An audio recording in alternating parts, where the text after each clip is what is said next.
मेरा नाम है प्रियंका, आप देख रहे हैं इट्स सिंपल। और आज की वीडियो में हम बात करेंगे टॉप 5 ऐसी कौन सी टिप्स हैं जो आपको हेल्प करेंगी क्लास 12th के बोर्ड एग्जाम्स में अच्छे मार्क्स लाने में। तो शुरू करते हैं। टिप नंबर 1, बहुत बार बच्चे कंप्लेन करते हैं कि इंग्लिश का जो पेपर था वो बहुत ज़्यादा लेंदी था और उनका पेपर छूट गया है। इसीलिए सबसे ज़्यादा ज़रूरत है तुम्हें अपने टाइम को ध्यान में रखने की कि तुम एक आंसर को कितना टाइम दे रहे हो।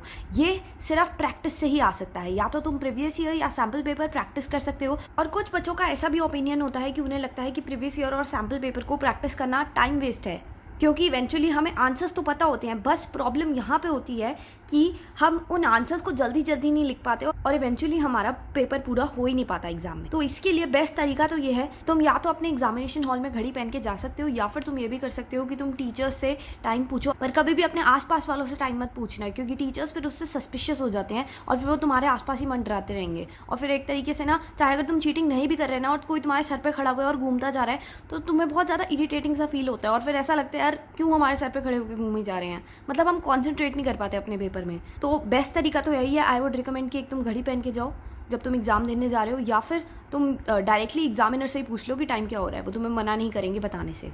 ओके। और अपने टाइम का बहुत सही तरीके से ध्यान रखो तो कि तुम किस क्वेश्चन को कितना टाइम दे रहे हो। तुम्हें ये चीज़ पहले से ही सोच के जानी पड़ेगी कि इस क्वेश्चन को मैं 15 मिनट से ज़्यादा नहीं दूंगी, what ever it is, right. ये सारी चीज़ें तुम्हें पहले से ही अपने दिमाग में क्लियर आउट करके जानी पड़ेंगी। और सबसे ज़्यादा अनसीन पैसेज पे इतना ज़्यादा टाइम मत लगाना। कुछ लोग अनसीन पैसेज में ही खो जाते हैं, वो अलग ही दुनिया में चले जाते हैं। अनसीन पैसेज ही दिख रहा है बस उन्हें। अनसीन पैसेज के आगे भी जाके बहुत सारे क्वेश्चन हैं जो तुम्हें अटेम्प्ट करने हैं और जो ज़्यादा नंबर के हैं। अगर अनसीन पैसेज में कोई ऐसा क्वेश्चन है जो तुम्हें समझ नहीं आ रहा या फिर उसका आंसर नहीं मिल रहा, तो उसकी अभी स्पेस छोड़ दो। जब बाकी पेपर तुम्हारा फिनिश हो जाए तो फिर पेपर के एंड में वो वाला क्वेश्चन अटेम्प्ट करना जिसका आंसर तुम्हें नहीं मिल रहा था, ठीक है। पर बिल्कुल ही अनसीन पैसेज में खो मत जाना उसकी दुनिया में कि कुछ बच्चे करते हैं अनसीन पैसेज में ही उलझे पड़े हैं स्टार्टिंग का 1 घंटा। ऐसे नहीं करना है। प्रॉपर टाइम डिस्ट्रीब्यूट करो, नहीं तो तुम्हारा पेपर कंप्लीट नहीं हो पाएगा। इसीलिए कहा जाता है कि प्री बोर्ड के इंग्लिश के एग्जाम्स दो। बहुत बच्चे दूसरे बच्चों को कहते हैं कि प्री बोर्ड के एग्जाम्स मत दो क्योंकि उनके कोई मायने नहीं है, पर ऐसा नहीं है। प्री बोर्ड के एग्जाम्स देने से तुम्हें पता चलता है कि तुम कहाँ स्टैंड करते हो और तुम्हें कितना आता है और कितना और पढ़ने की ज़रूरत है। और इवेंचुअली प्री बोर्ड के एग्जाम्स देने से तुम्हें ये बात भी समझ आ जाती है कि क्या तुम्हारी इंग्लिश के बोर्ड एग्जाम्स में स्पीड सही है या तुम्हें और अपनी राइटिंग स्पीड के ऊपर मेहनत करने की ज़रूरत है। ये सारी बातें सिर्फ तुम्हें तभी समझ आती हैं जब तुम प्री बोर्ड के एग्जाम दे देते हो या कोई भी और ट्यूशन में एग्जाम दे देते हो, ठीक है। तो इन शॉर्ट फर्स्ट टिप यही हो गई कि अपनी स्पीड का ध्यान रखना। कोशिश करना कि तुम पेपर टाइम से पहले ख़त्म करो ताकि तुम्हें रिविजन का टाइम मिल जाए। ओके। टिप नंबर 2, बहुत बच्चे होंगे जो इंग्लिश मूवीज़ देखते हैं, पर इसका ये मतलब नहीं है कि तुम अपने इंग्लिश के बोर्ड एग्जाम के पेपर में हाई लेवल की इंग्लिश लिखना शुरू कर दो। ऐसी इंग्लिश जो टीचर को भी समझ ना आए। तुम ये सोचो, तुम बहुत ज़्यादा हाई लेवल की इंग्लिश लिखोगे ना तो 2 चीज़ें हो सकती हैं। या तो टीचर की एक्सपेक्टेशन तुमसे बहुत ज़्यादा बढ़ जाएगी और वो इन्हीं एक्सपेक्टेशंस की वजह से तुम्हारे पेपर को ध्यान से पढ़ेगी, या फिर दूसरी चीज़ टीचर का गुस्सा बढ़ जाएगा कि मे बी तुम ये दिखाना चाहते हो कि टीचर को तुमसे कम आता है। तो उस सिचुएशन में भी, दूसरी सिचुएशन में भी टीचर तुम्हारे पेपर को बहुत ध्यान से पढ़ेगी। तो दोनों ही सिचुएशन हाइपोथेटिकल है। तुम कुछ भी कर लो, टीचर तुम्हारे पेपर को ध्यान से पढ़ेगी अगर तुम बहुत ज़्यादा हाई लेवल की इंग्लिश लिखते हो तो इसलिए बहुत ज़्यादा हाई लेवल की इंग्लिश, ऐसे शब्दों का प्रयोग ना करें पेपर में जिनके मतलब आपको लगता है कि टीचर को समझ नहीं आएंगे। और ये चीज़ कि कौन सा शब्द बहुत ज़्यादा हाई लेवल का है, ये इस चीज़ से डिसाइड नहीं होती कि उस वर्ड की लेंथ क्या है। ये कभी कभार शब्द छोटा भी हो सकता है, पर ये इस प्रकार का हो सकता है जो समझ ना आए। जैसे कि एक वर्ड है एंटरप्रेन्योर, ठीक है। तो इस वर्ड में 12 लेटर्स आते हैं, ठीक है। ये सभी को समझ आता है, ये ईजी इंग्लिश है। पर अगर तुम इसी के जैसा एक दूसरा वर्ड का यूज़ करो, जैसे कि मोगल, MOGUL, तो उसमें 5 लेटर्स आते हैं, पर वो ज़्यादा कंफ्यूजिंग है एंटरप्रेन्योर से। तो एंटरप्रेन्योर यहाँ पे इजी इंग्लिश हुई और मोगल यहाँ पे डिफिकल्ट वाली हुई, MOGUL। कहने का मतलब यह है कि एंटरप्रेन्योर एक कॉमन टर्म है, आजकल बहुत ज़्यादा कॉमन हो गई है। तो तुम उस शब्द का यूज़ करो जो कि बहुत ज़्यादा आसानी से समझ आ जाए, बजाय कि मोगल के जो कि समझ ना आए।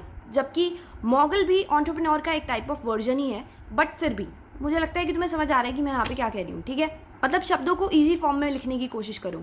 टिप नंबर 3, इंग्लिश में टिप नंबर 3 यही है कि स्पेलिंग मिस्टेक्स नहीं करनी है। स्पेलिंग मिस्टेक्स के बारे में ध्यान दो। स्पेलिंग मिस्टेक्स बिल्कुल नहीं होनी चाहिए। तुम्हारे सिली मिस्टेक्स में मार्क्स नहीं कटने चाहिए। ये तुम कैसे इंश्योर करोगे कि तुम्हारे स्पेलिंग मिस्टेक में मार्क्स ना कटे? ये ऐसे इंश्योर होगा कि बहुत बच्चे ऐसे होते हैं ना, इंग्लिश के असाइनमेंट सबमिट नहीं कराते, रिपोर्ट सबमिट नहीं कराते, प्रोजेक्ट और वो सारी चीज़ें सबमिट नहीं कराते, पर वो सब सबमिट कराओ क्योंकि टीचर जब उन्हें चेक करेगी तो उनमें तुम्हारी गलतियाँ निकलेंगी। और कभी कभार कुछ ऐसी गलतियाँ होती हैं जिन पर हम ध्यान भी नहीं देते, सिली मिस्टेक्स हो जाती हैं। बहुत सारी ऐसी चीज़ें हैं जो गलतियां होने के बाद ही पता चलती हैं कि हाँ यार, ये वाली चीज़ तो हमने नोटिस ही नहीं करी, पर हम बाय डिफ़ॉल्ट ही गलत ही लिखते आ रहे हैं आज तक। वो चीज़ें तुम्हें तभी पता चलेंगी जब तुम प्रोजेक्ट्स, असाइनमेंट और सारी चीज़ें जो भी होमवर्क टीचर देगी वो सब कंप्लीट कराओगे तब, क्योंकि टीचर वो चेक करके देगी और उनमें तुम्हारी गलतियाँ निकल रखी होंगी। ठीक है। टिप नंबर 4, ये बहुत ज़्यादा इंपॉर्टेंट टिप है। बहुत बच्चे ऐसे करते हैं, इनफैक्ट मैं भी ऐसे करती थी, कि जो राइटिंग स्किल होती है उसमें हम ना नीटनेस के लिए बॉक्स बना देते थे पेपर में। ठीक है। और हमारी टीचर्स इस बात के मार्क्स नहीं काटती थी कभी भी कि तुम नीटनेस के लिए बॉक्स बना रहे हो।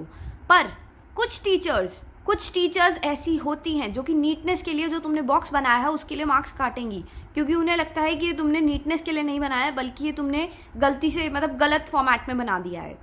तो कुछ टीचर्स काटती हैं और कुछ टीचर्स नहीं काटती हैं। तो it totally depends from teacher to teacher. तो ये अब तुम्हारे ऊपर है कि तुम्हें बॉक्स बनाना है या नहीं बनाना है। बट आई वुड रिकमेंड कि तुम्हारे मार्क्स ना कटें, इसीलिए फॉर्मेट के अकॉर्डिंग जाओ। अगर उसमें बॉक्स नहीं है तो तुम मत बनाओ, नीटनेस के लिए बॉक्स मत बनाना। बाकी इट्स योर चॉइस। हो सकता है कुछ टीचर्स ऐसी अच्छी हों जो नीटनेस के लिए मार्क्स ना काटें, पर कुछ टीचर्स ऐसी ज़रूर होती हैं। और कुछ टीचर्स तुम्हें बुला के पूछेंगी इस फॉर्मेट में तो बॉक्स है ही नहीं, तुमने क्यों बनाया? तुम बोलोगे नीटनेस के लिए बनाया, तो वो कहेंगी ऐसे मत बनाओ और तुम्हें काट के 0 दे देंगी।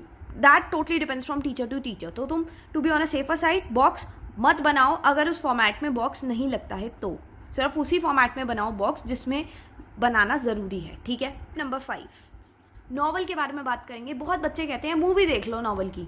भाई मूवी देखने से कुछ नहीं होगा, सच बता रही हूँ। मूवी देखना तुम्हारा टाइम वेस्ट है। 3 घंटे तुम टाइम वेस्ट कर रहे हो। उससे अच्छा 3 घंटे में तुम जितना पढ़ सकते हो उस नॉवल में से तुम वो पढ़ो, क्योंकि हमारे दिमाग में एक डिफ़ॉल्ट सेट है कि हम मूवी देखते हैं एंटरटेनमेंट के लिए, देखते हैं भूल जाते हैं, ख़त्म, दैट्स इट। और कोई मतलब नहीं हमें मूवी देखने से। पर जब तुम एक बुक को रीड कर रहे हो, ये भी हमारे दिमाग में डिफ़ॉल्ट है कि हम उसको रीड ध्यान से करते हैं, क्योंकि हमें पता है वो एग्जाम में आना है और उससे रिलेटेड क्वेश्चंस पूछे जाएंगे। तो हम इवेंचुअली पेपर पे लिखा हुआ ध्यान से पढ़ते हैं इन कंपैरिजन टू जो टीवी पे दिखाया जाता है। और चाहे तुम कैप्शंस भी ऑन कर लो टीवी पे, पर फिर भी आई वुड स्टिल रिकमेंड कि तुम बुक्स में से ही पढ़ो नॉवल को, क्योंकि उससे तुम्हें कुछ ऐसे शब्द, कुछ ऐसी बातें कैरेक्टर्स के बारे में पता चल सकती हैं जो शायद तुम्हें मूवी में इन डेप्थ उतनी बताई ना जाए। 3 घंटे में तुम्हें इतना नहीं बता सकते जितना एक ग्रंथ, जितनी मोटी नॉवल तुम्हें समझा सकती है।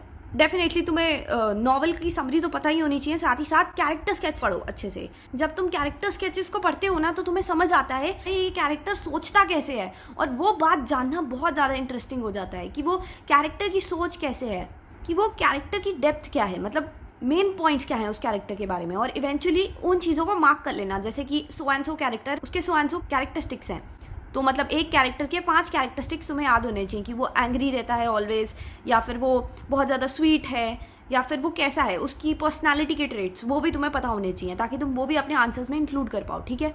एक और एडिशनल टिप ये है कि मेक श्योर कि तुम अपनी इंग्लिश की स्कूल की क्लासेस अटेंड करो, उन्हें बंक मत करो, क्योंकि वो बहुत ज़्यादा इंटरेस्टिंग होती हैं। टीचर्स उनमें पढ़ा रही होती हैं और तुम्हें कुछ नहीं करना होता है। ये मैथ्स की तरह नहीं है जो टीचर ब्लैक बोर्ड पे सब लिखेगी और तुम्हें वो सॉल्व करना है। यहाँ पे तुम्हें बस बैठ के सुनना होता है टीचर क्या पढ़ा रही है। और कभी कभार टीचर बच्चों को बोल देती है कि एक पैराग्राफ हर बच्चा रीड करता जाए।